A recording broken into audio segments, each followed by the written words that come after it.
কাজী নজরুল ইসলামের একটি কবিতা পাঠ করছি, কোমল কাটা। আজকে দেখি হিংসামোদের মত্ত বারণ রণে, জাগছে শুধু মৃণাল কাটা আমার কোমল বনে। উঠল কখন ভীম কোলাহল, আমার বুকের রক্ত কমল। কে ছিঁড়িল বাঁধ ভরা জল, সুধাই ক্ষণে ক্ষণে।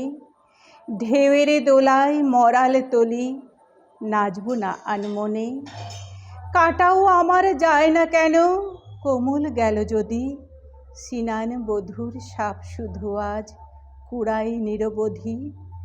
আসবে কি আর পথিক বালা, পড়বে আমায় মৃণাল মালা। আমার জলজ কাটার জ্বালা, জ্বলবে মরি মনে। ফুল না পেয়েও কোমল কাটা, বাঁধবে কে কঙ্কণে। নমস্কার।